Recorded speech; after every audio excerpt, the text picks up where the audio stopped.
changing the world of work. And you know, everyone in this room earned the title of thought leader, and everyone in this room earned the title of influencer. So my goal today would be to tell you some things that aren't necessarily at the front of every person's brain, thinking about what's changing and how things are changing and how we need to equip ourselves.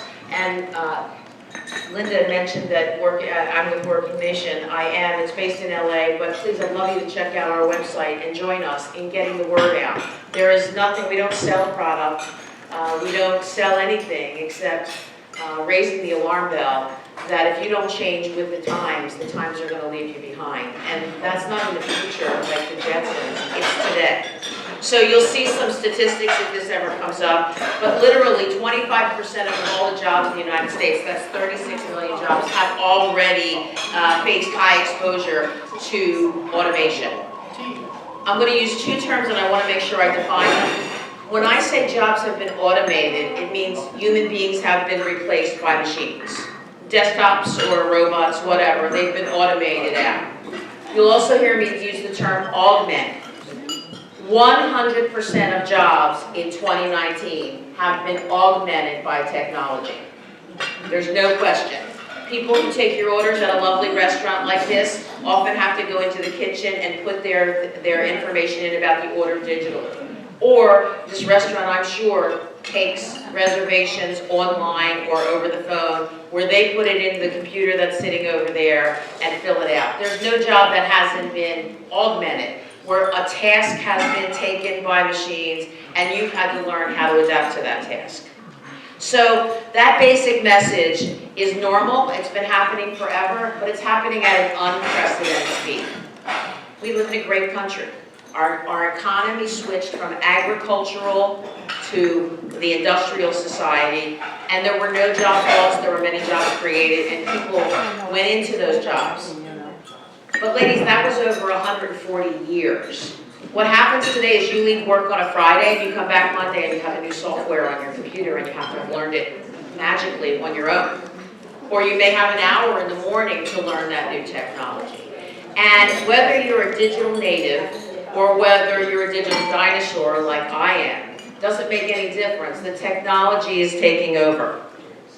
So one thing that has also changed with technology, and many of the, there's nothing uniquely bad or good about technology, it's an is. It is. So some things are great. We can work remotely. You don't have to go into the office 5 days a week. And that telecommute has made traffic better by some measure. I'm not sure where they live. I live in Arlington. I don't see any improvement. And I certainly didn't see any improvement on my drive here today. But they tell us that it's improved the roadways. But what it does do is allow some flexibility for especially working mothers who might like to be home in case their kid gets sick in first grade rather than in the district fighting that traffic to get back to Montgomery County. So that's been a plus.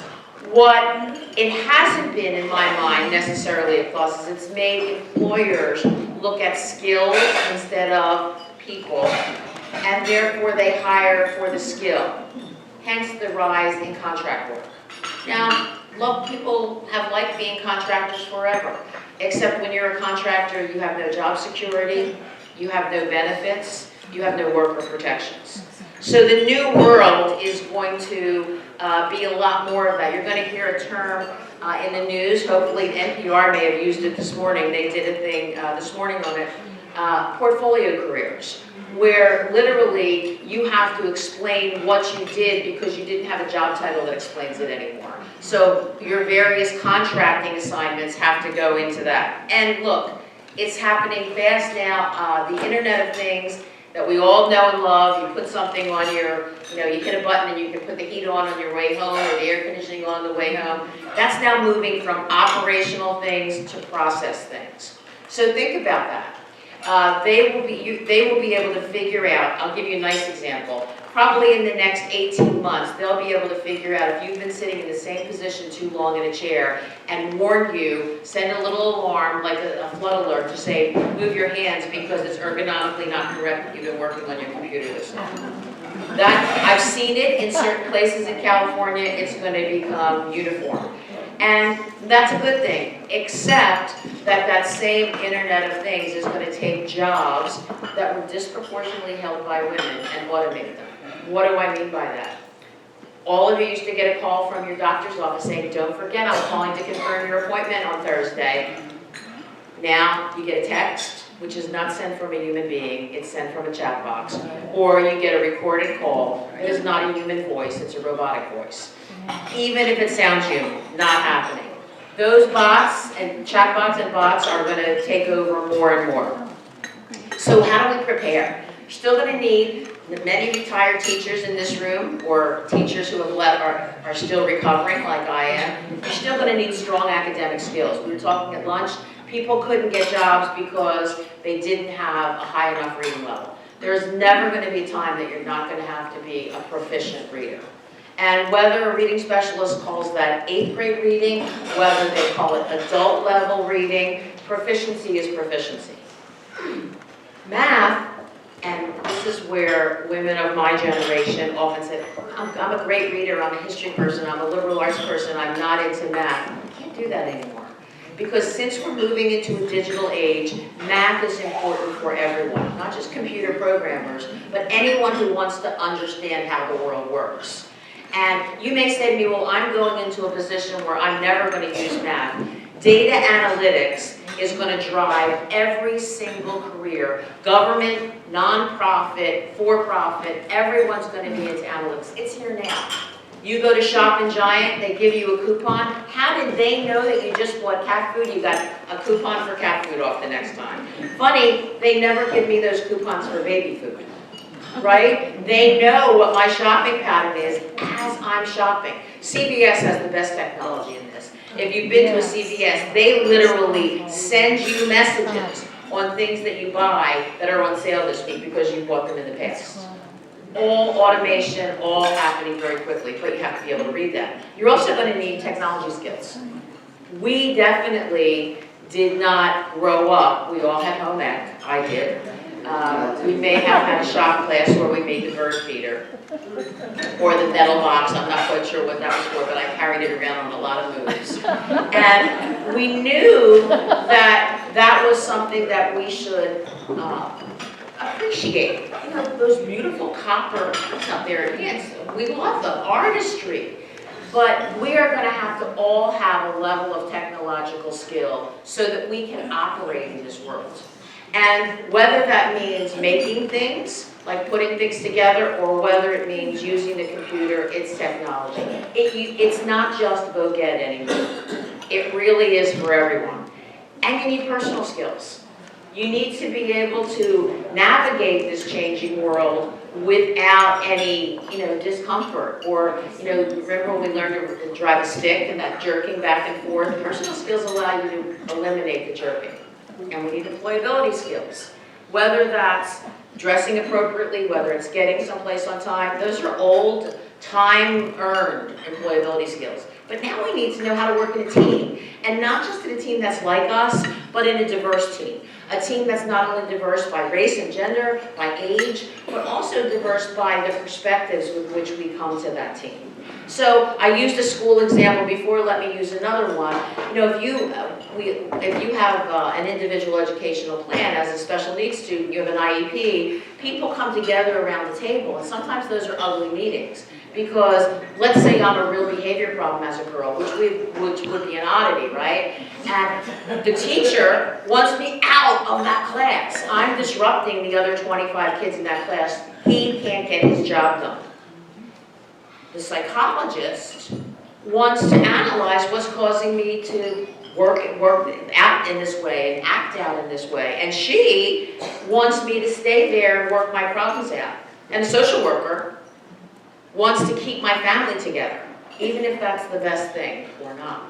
So you have that kind of dynamic is on every workplace. You have somebody from marketing, you have somebody from the C-suite, you have somebody from sales. They're all coming together, and they each have different ideas about how something should be done. And these cross teams are making decisions in corporate America today. You have to be able to work in that kind of team. And you need entrepreneurial skills. Because in the 21st century, the odds have tripled that you're going to have to make your own job. Tripled. So statistics, if you look at somebody like McKinsey, they say 50% of new jobs created in the 21st century will be entrepreneurial. In other words, people starting their own business. Somebody like Brookings says 25%. Somebody like Aspen is scared to death because they're saying, how do we get capital to women and people of color, if that's true? Because today, women get 7% of venture capital that's out there, and women of color get 1%. All the women in this room as influencers can change that. Because if we're saying that at least 50% of new jobs that are created are going to be created by individuals, and we know that certain subgroups of individuals, like women and women of color, actually all people of color, if we know that, then we need to change that because they're going to miss out on those opportunities. So what are the in-demand jobs in the 21st century? I'm sorry you couldn't laugh about this because there's things on here that I wouldn't have known if it weren't for the last few years. But certainly cybersecurity and data analytics, they're there every day. You see that working with AI and the Internet of Things, artificial intelligence. Software developers still 150% growth last year in software developers.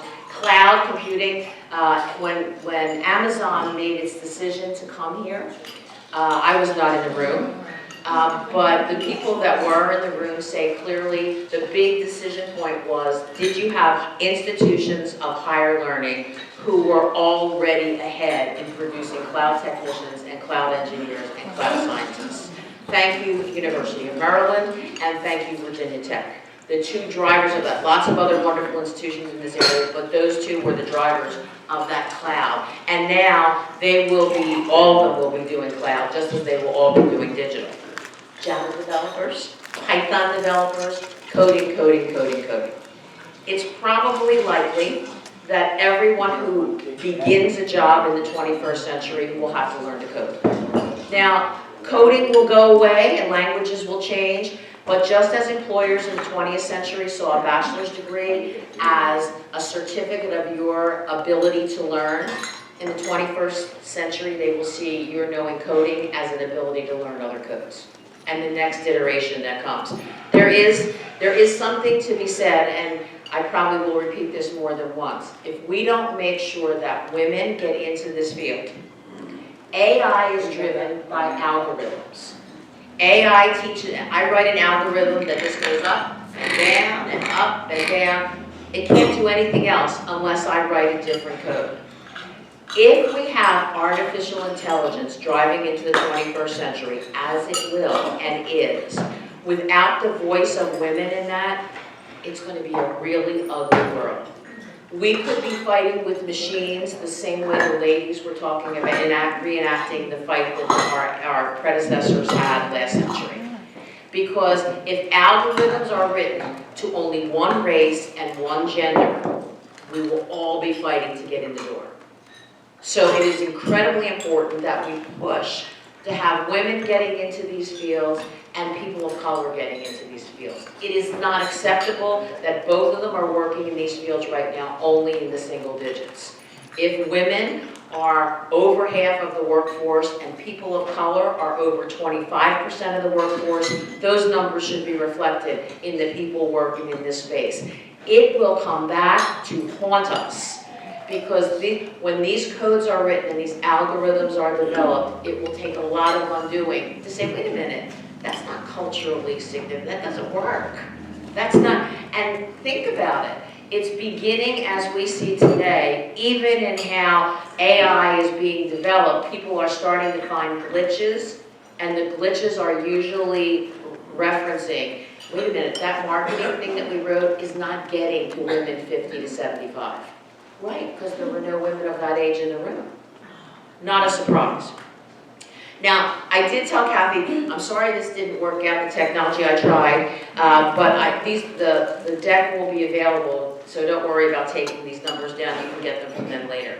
We have some things to celebrate, right? We had the first African-American president. I was privileged to serve in his cabinet, that's something to celebrate. Today in Congress, 25% of the Senate are women. That's 17 Democrats and 8 Republicans.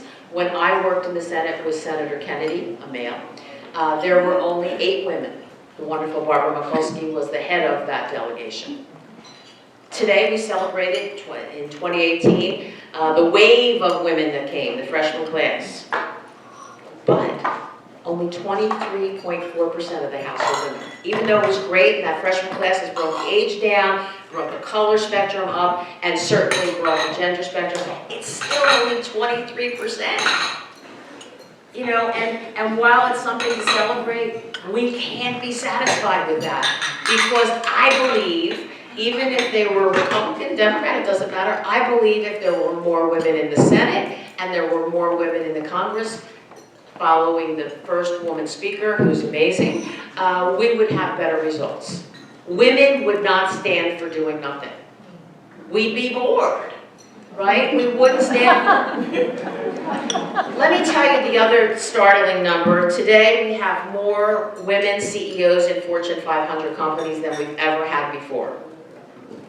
Sadly, that number is 33, which is 6%, 6.6%. And we're celebrating. Now, Julia Sweet is not counted in that, who will become officially, I think she became last week, the CEO of Accenture North America. So whoopee, we go up to 34. But I hope nobody retired or was pushed down. By the way, in 2018, we did only have 24, so we have made significant progress. We need more. The way to get more women CEOs is to get more women on corporate boards. I bet if I were to ask, I will ask, how many women in here are today or have been on a nonprofit board? A nonprofit board. Not unusual, about half the room, maybe more than half, 60, 70% of the room. How many women in the room are currently or have been on a corporate board?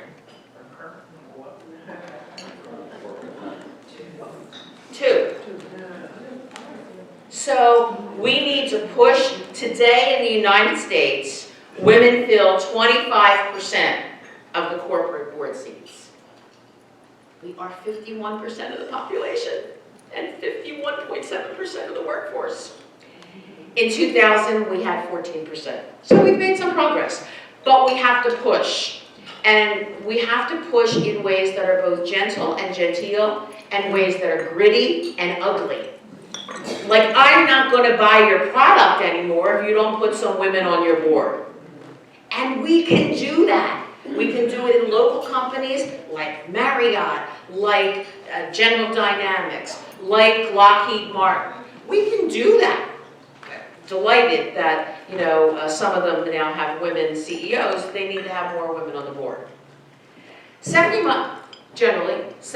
More generally, away from the corporate board, 79% of female high school completers went on to 2- or 4-year colleges in 2018. That's a great statistic. The problem is they're majoring in things that are not going to make them sustainably employed in the 21st century. Now, a lot of them still, when my immigrant parents told me I could go to college, it was a thrill. The other members of my family were like, "You're sending a girl to college?" My parents graciously told me I had to go to a Catholic college and I had to major in nursing or teaching. And I said, thank you, right? Thank you. I was happy. I became a teacher and it prepared me for every other job I've had in my career. I could not be more thankful. And there were still going to be wonderful women who choose to go into teaching or choose to go into nursing. We just have to make sure they're not stopping at being a teacher. They can go on and do other things, get other credentials so that if teaching becomes something they no longer have a passion for, they can move. And if they go into nursing, we have to make sure they don't get an RN and stay there.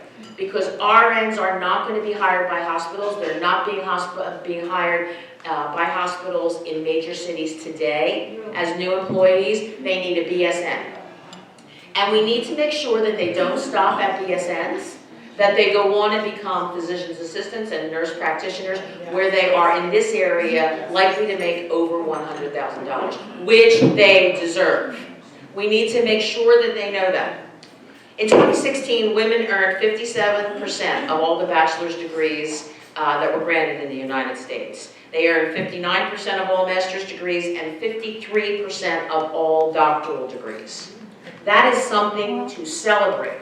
We just need to make sure that women are able to both follow their passion by getting the degrees they want, but also looking to where that's going to be. And please don't, I never made this, you know, the last job I had was the first job where I made over $100,000 a year when I was the Assistant Secretary of Labor. It's not, I am not chasing the money, and my husband makes less than I do. So it's not like I'm a kept woman. But the reality is, money shouldn't drive everything, but it sure is driving the cost of housing, it sure is driving the cost of college for their children, and it sure is driving the cost of food. So we need to make sure that as women go into professions, they know that they're going to go in somewhere where they're making enough money to keep themselves in the style they want to be kept, and not dependent on anybody else. So how do we empower women in this new economy? And get ready, because I want to stop soon and have a conversation. We need to recognize the threat to female-dominated positions. Not teaching. There's no robot that's ever going to be a competent teacher. I'm sure of that. There's very little I'm sure about, but even robots wouldn't put up with middle school.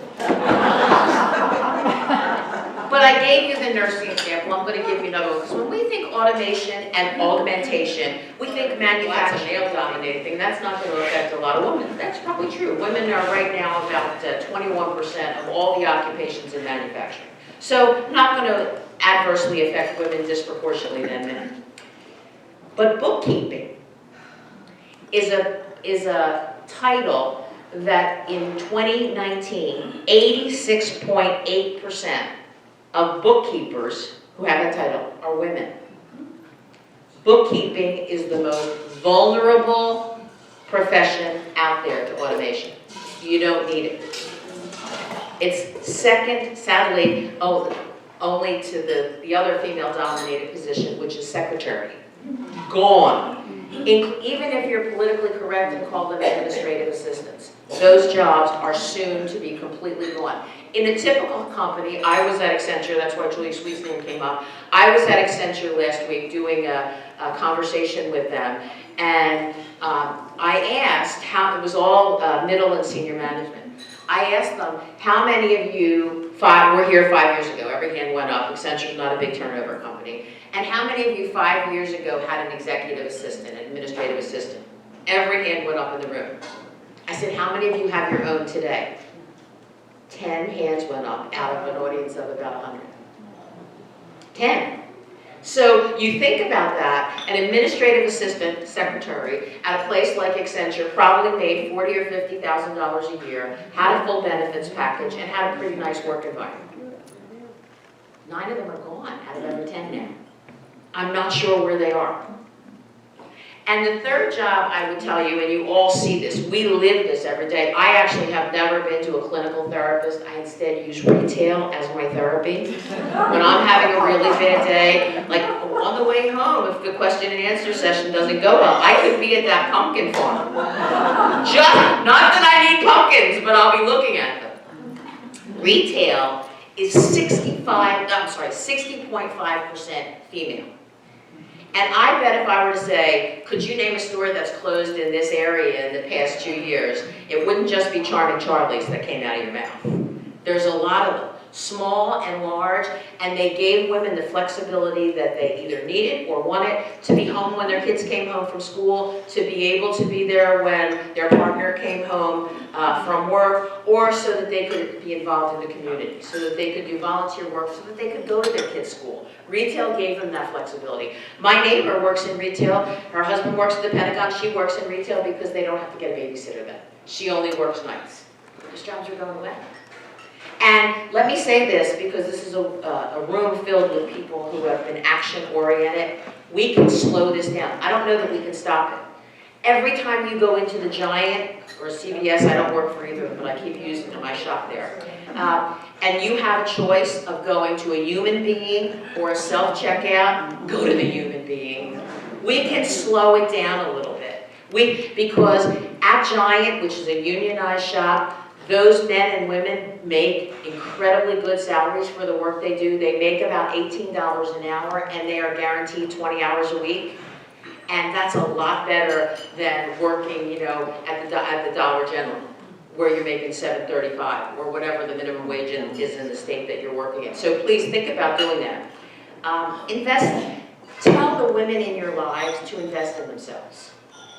Women, given their druthers, according to statisticians, do not go online and take a credential the way boys do and men.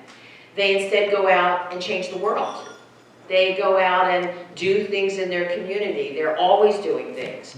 And we need to make sure that they're getting digital credentials.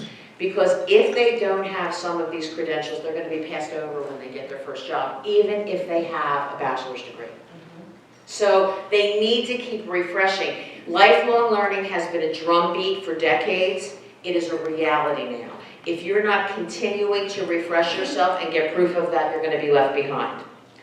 And I'm going to bring up a word that I brought up with someone when I came in. Mentoring is very important. Being the first in a building, you know, I mean, I think of people who went in. I was not the first, ever. I was a waitress, I was a bartender, I was a teacher, I went to work on Capitol Hill. I was then in positions with titles. So I never had to be the only in the room, although I will tell you a funny story, because men will use it, their masculinity with others in power. When I worked for Senator Kennedy, I was his lead on legislation in all of my areas, and we were in a very tense moment with the now departed, God rest his soul, John McCain. Really a battle going on. Senator McCain had dropped a bomb on me. Senator Kennedy had a very bad back and was in the gym in the Senate with his, with something on his back, in a sauna or something. I went to the door and I said, I need to see Senator Kennedy ASAP. And the person said to me, oh, you can't come in here. And I was like, I really need to see him because there's something going on and I really need to get to him. Could you get this message to him? Okay, well, I'll get back to you. In the meantime, now remember, this is a tense situation. I see John McCain's ledge director coming in and walking into the sauna. I was like, no, it's like the golf course all over again. What do I do? What did I do? I went in and I said, I'm not looking at anything. Senator Kennedy, did you get my message? I didn't lose my job, but I lost my self-respect. It came back. But this idea of making sure that we mentor women is incredibly important. But I'm going to put this new word in, sponsorship. And what that means, and actually a woman at Citibank is the woman that taught me this term. If you are interested in a woman, or a person of color, some underrepresented, an old person, some underrepresented population in your line of work. Instead of just helping them navigate the system, when you're in a meeting, say that they can do the job. So in other words, say, hey, you know who's really great here? Jane. I don't know whether you've ever met her, but I think she'd be really good here.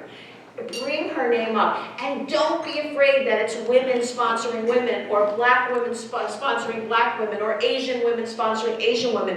Do it, because white men don't care. White men sponsor white men all the time. And unless people of color, Latinos, Asians, African Americans, and women of all colors start to be as aggressive about sponsoring other people, it doesn't mean you can't sponsor men. Of course you can. But think of this sponsorship, putting your credentials on the line to promote this person. And last thing I would say to you, don't be afraid to really say you're going to support women-owned businesses. There's nothing wrong with that. I mean, if they don't make the best pumpkin cheesecake, don't do it. But if they make at least the same as a male-owned business, help them. The sisterhood is going to keep us all there. I don't want men to go out of business. I love men. But the reality is we need to do something more for the populations that have continually have been underrepresented. And I'm going to end on this. What can employers do? If I'm an employer, and I speak to employers probably more than I speak to non-employers, I tell them all the time, you want women? Women want to solve problems. Instead of putting what the credentials are there, tell them that you want them to solve a problem and you want them to be creative. You want women? Communicate the job title that you're talking about and the salary. Women are so bad at this, asking about money. They sell themselves short all the time. I see it all over the place. I saw it on myself in government. I went in because I was so delighted to be invited to be there. I didn't want to talk about money. I took a $15,000 pay cut from a salaried a career track a tenure track position at Temple to go and work for Ted Kennedy. When I told him 2 years later that I took a salary increase, he said, decrease? He said, are you crazy? Yes. And I was a single mother of an 11-year-old. You know, I was living on credit cards because I would never make that mistake now. There's nobody in my organization that I don't say, talk about money from day one. I would say when we'll talk about getting women into tech, there are many women who don't want to sit in front of a computer all day with guys like crunching numbers.